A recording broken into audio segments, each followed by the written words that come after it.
Everybody, welcome back to the diDNA Dialogue. Today we have Barrie Jarman with Red Volcano, the CEO over there. My name's Josh, and to kick everything off today, Barrie, would you mind sharing a little bit about yourself and where you sit and how long you've been in the industry? Yeah, hey Josh. My name's Barrie. I'm the founder at Red Volcano. Where have I come from? So traditionally, I'm an engineer. So I go back to.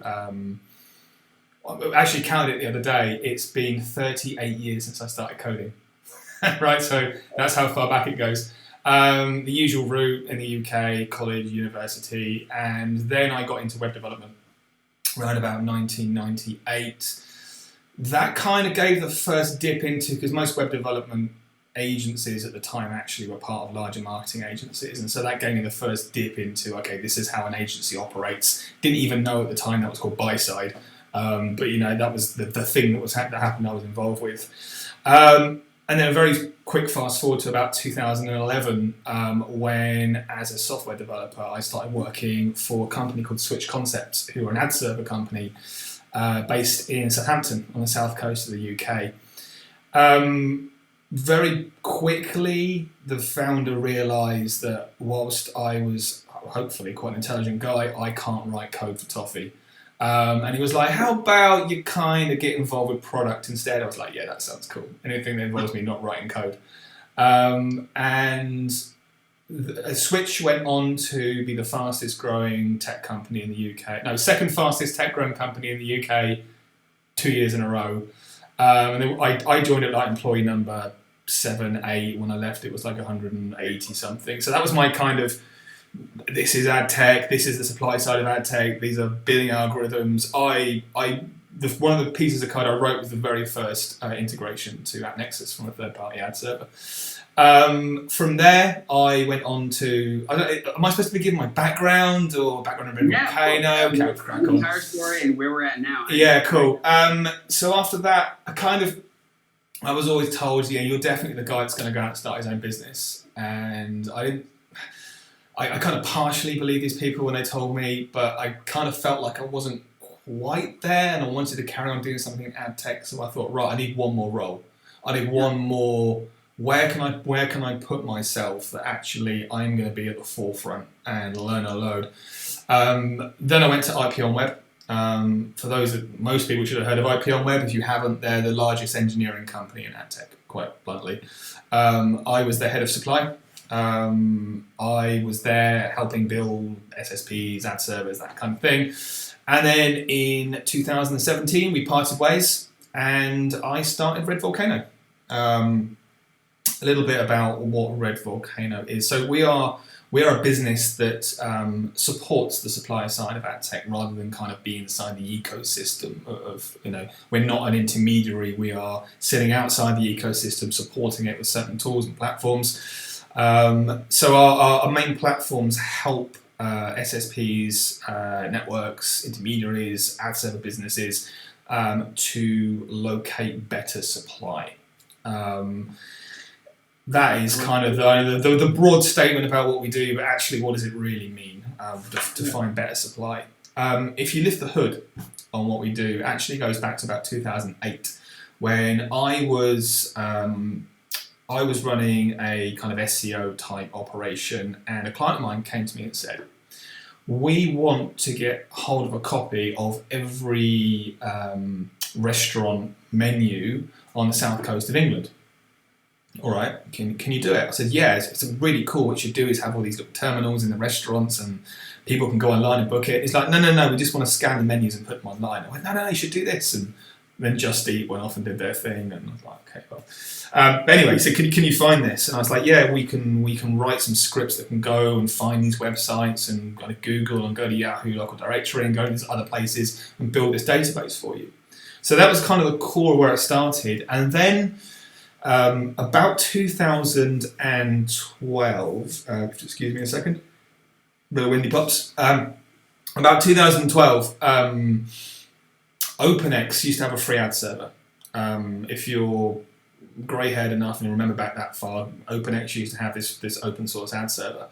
And around about 2012, it got absolutely hacked to pieces. At which point OpenX went, do you know what? we've got great clients, we've got a premium ad server, let's just stop supporting this. So they cut those customers off and basically just stopped supporting the platform. My chairman at Switch Concepts, Julian Spector, came to me and said, Batch, can you get hold of a copy or a list of every single website that was running the old OpenX server, the free one? Because if you can, we can tap these guys up and say, no, you've no longer got a valid ad server, come work with Switch Concepts. And I was like, I built that thing back in 2008 that kind of did something similar. So we adapted that and it worked. And we got a business and we found all these sites running it. And I was at a crossroads at that point and I was like, there's a business in this. And I thought, no, I'm enjoying the ad tech journey, I'll stay where I am. And then DataNice came out, BuiltWith came out, and I was like, oh crap, I should have done it, but it doesn't matter. And so when I parted ways with IP on Web, I was like, right, what have I got? What can I do? What do I want to do next? And I'd always wanted and always enjoyed doing like data mining and crawling and stuff. And I thought, well, hang on a second. I've just spent 10 years seeing the fact that SSPs and networks, and intermediaries, whatever broad term you want to use, don't have the tool set that they need. So they tend to use like SimilarWeb, they'll tend to use like BuiltWith, and like combine these different technologies to try and find and build a picture of what sites they should go after, what publishers they should go after. And I thought, well, hang on, why doesn't somebody build something that's specific for ad tech? An ad tech version of that, and that's what we launched in 2017, so nearly 4 years ago. That was horrendously all written by myself. How it worked, I have no idea. But I took the prototype of that. I drove to New Mexico because I didn't have a lot of money, so I drove all the way from England to New Mexico, knocked on a few doors, and weirdly got a few people to sign up. One of them ended up being one of the biggest, well, not ended up being, but are one of the biggest ad server businesses in the world, Smart Ad Server. They looked at it and went, yeah, this is great, where do we sign up? And then it basically meant that I had a way of paying mortgage and bills and stuff because I just had enough business in there, right? So I thought, right, I need to come good on the product now. And then we basically spent like a year making it a kick-ass product. That took us year and a half on, and then it got to the point where, right, actually I have to go out and sell this thing now. Like, I can't just live off the few customers that we have. I have to get out there and sell it. So I brought on board a sales guy, and we went from 7 customers to 41 in 3 weeks by actually taking it and going out. It was a crazy few weeks. I lost my voice from doing demos. That brought cash in. Then it was a case of, right, we can start building ourselves a bit of a runway. And then really the only change that happened between then and pretty much now is that I brought on board a head of business because, funnily enough, people who are engineers don't know how to run businesses. It doesn't matter how many companies you've worked at and how many lessons you've learned from startups. So she came in. She has... her name's Mandy, by the way. Mandy came in and she took a look at Red Volcano and went, you guys are great, you're growing, but why aren't you spending any money? And I went, well, we save money. That's how we know the business is safe. And she was like, well, no, that's not how you grow a business. And we were doing, I think she calculated it at like 89% profit at the time. Because we were literally, we were doing 80, somewhere high 80s, like 87, 89% profit. Yeah. And she said, this is literally the worst thing you could do for your business. And I was like, no, you don't understand. Like, this is great. We're making money. And she's like, well, you're paying yourself peanuts, for one. You are working yourself to the bone, and all you're doing is increasing a number somewhere. So what you need to do is take that number, make it less, and turn it into people. I was like, oh, okay. So the process then was, right, okay, we're going to get an office and we're going to get people. We're going to have bums on seats. And actually, I mean, there was a two-pronged approach to that. It was, number one, that's how you grow a business. But number two, it was also as important from a mental health perspective, right? So as we saw with COVID, people are working from home, and the whole working from home thing is good, but you're not interacting with other human beings. And I'd used loads of freelancers from the start of Red Volcano, and it was like, okay, let's get an office. Let's have people and bums on seats, and have your family that you go to every day and hang out with. And then COVID came along, right? And completely wrecked that. But what we did is, in England, when we had our first lockdown, what we did was wait until the middle of that lockdown, and then went looking for an office. Because I remember seeing a LinkedIn post about it when you guys finally got into the office. It was a little after that. Yeah. So it was a little bit after it, because obviously we couldn't use it straight away. But we thought, well, hang on, when's the best time to buy an office? When nobody else is able to sell offices. Right. So we went and got a great office. It's exactly what I wanted. It's in the middle of nowhere. Literally in the middle of nowhere. It's like you go past a field of sheep, and then you get to this business park that's got 5 buildings in it. And by some weird coincidence, one of them is a cybersecurity business who laid in a gigabyte line to the park. So we're in the middle of nowhere with this amazing internet connection. And then we couldn't really do anything with it until August, when we all employees came on board and it grew. And that kind of brings us to today, Josh. That was probably a lot longer than you wanted as an answer, but that's us and what we do and where we're from. No, I love it. You beat me to a couple of pieces on actually what Red Volcano does. And you even shared one of my favorite questions, especially, is to what makes you or drives you to start a business? And you already answered that. You saw a need, there's a reason, and you saw an opportunity to jump into it. My question for you is, why the sell side? Because I feel people who dig in their heels on the sales side or the buy side have a pretty good reason, some kind of passion, something driving them, versus the people that kind of float around in the middle, the intermediaries. What was your big driving factor to stay on the sell side, outside of your knowledge and experience there? Unless that is the reason. No, it's not the reason. Publishers get the rawest deal, and always have done. When we were looking at bidding mechanics back at Switch Concepts, and you just see the reduction. It's like you've got Nike at one end going, right, here's the budget, or Coca-Cola, here's the budget for our Christmas campaign. Great, this gets sliced off, goes to the agency, goes to the DSP. By the time it trickles through to the publisher, it's like, what? Where did the money go? And I've been a publisher, so I've with another guy, I've run a soccer forum in the UK for the last 22 years, and so kind of got this unique perspective on what's important to publishers, how they operate, and it meant that so my career has been on the supply side of things, but that is a coincidence alongside actually what I do care about is the supply side, because the agencies, advertisers, DSPs, they've got the money, right? So that they've got the money to react to a market. The supply side, to a much lesser extent, can't, right? They can't react, especially when you get to the physical website. They can't react. They're at the mercy of whoever they're connected to. And it's as you only take one or two steps up the chain, SSPs to a greater extent are at the mercy of who is ever going to be spending the money. So it was a combination of that's where my career has been, but also really caring about content. And I guess it came in an epiphany, if you call it, when I was at Switch Concepts, where for the longest time, obviously ad tech kind of has this kind of scummy.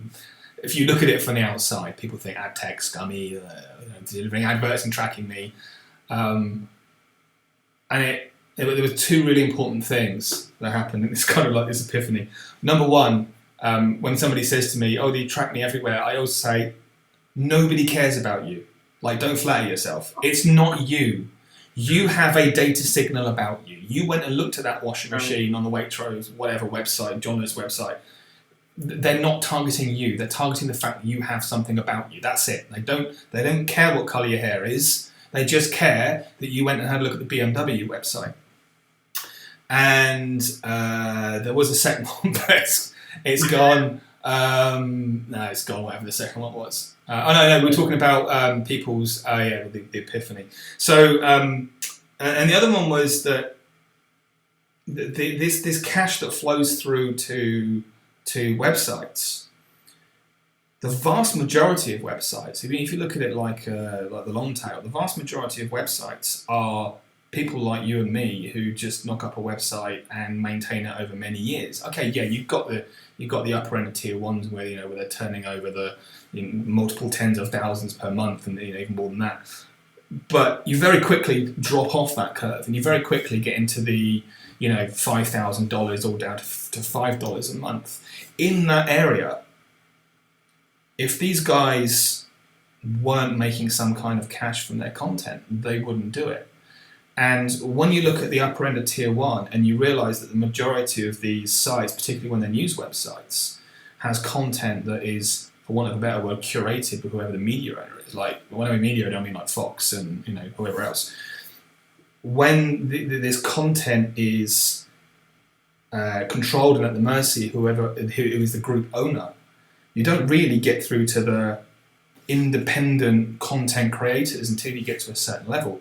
And when you get to that certain level, that cash that comes in is vital to these people.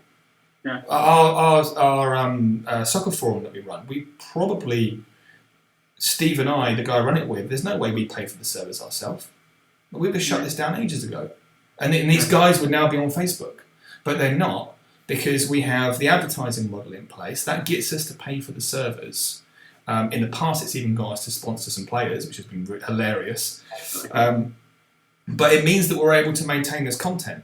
So as scummy as ad tech looks, people don't see the long tail. And the fact that this revenue that comes in is there to support the content owners, so that all these users don't bugger off and start using Facebook and Twitter to put their content on.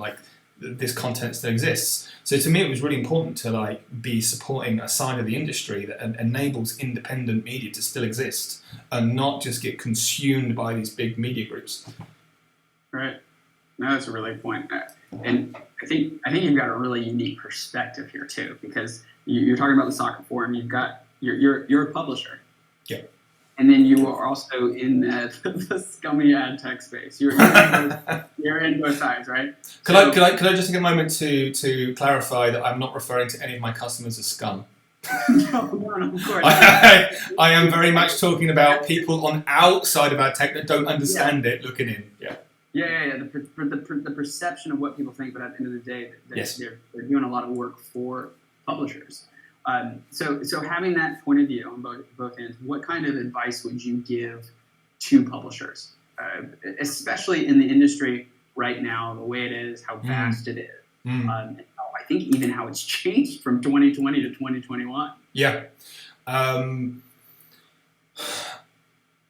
It's interesting. I'll tell you why it's interesting is because that crossing my arms, being defensive. But typically that would be an easy answer for an SSP, right? Because they work directly with publishers. I don't work with publishers. However, I am a publisher, so I can answer it. The biggest advice I would give them is one word, and that is patience. I think these days publishers get bombarded by multiple intermediaries, SSPs, hi, come talk to us, we can increase your revenue. And what they don't understand is the days of connecting to an SSP and instant revenue, they're gone. That was ruined by all the guys that were bringing fraudulent traffic in and screwing up the market, right? Those days are gone. You can't just create a website, flick a switch and make money anymore. And from most publishers' perspective, that still exists. They still expect, okay, I'm going to sign a deal with diDNA, and I expect that I'm going to make X CPM and I'm going to make this over an entire month. That time is gone. Find an SSP that you can work with on a human level, and just give them time. It takes them time to ramp up demand, to actually get the spend in, and to find the right demand for what your content is. Don't keep jumping ship. I've other friends that are publishers, and they're like, "Oh, who do you recommend?" I'm like, "I recommend you stay with who you are. How long have you been with them? 3 weeks." And the reports that come in, and I'm just like, "Dude, like, give it 6 months. Like, seriously, give it at least 6 months." And also, like, and then you do the curve diagram for each quarters, and like, when did you join them? Oh, I guess it was at the end of January. Yeah. Right. And you know what? It was nothing compared to the CPM I was getting in December. Well, of course it isn't.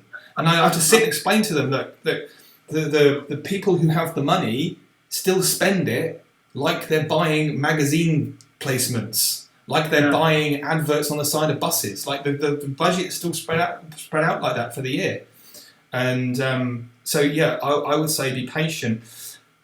The thing that's interested me the most, especially when I was at IP on Web, where you do build relationships, but you build relationships quite on a business to business level. Since I founded Red Volcano, I've had the pleasure of getting to know the founders of pretty much every SSP and intermediary network that you've heard of, the big guys. Universally, every single one of these companies are lovely to deal with. Bar one. And I'm not going to say who that is.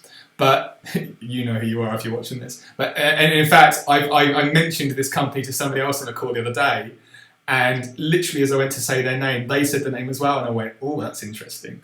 But I shan't mention who they are.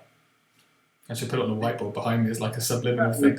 Anyway, 99.9% of the guys out there, just the loveliest guys. I was on the AdOps group on Reddit the other day, and one of the guys from Monetize More, who are one of our customers, hello, they were exposed as pretending to be a publisher on Reddit. And it's like, dude, every single business is going to promote their company on Reddit. Like, if you go there and say, "Hi, I'm a publisher, who do you think I should use?" you are going to have the vultures come in and go, "You should be using us."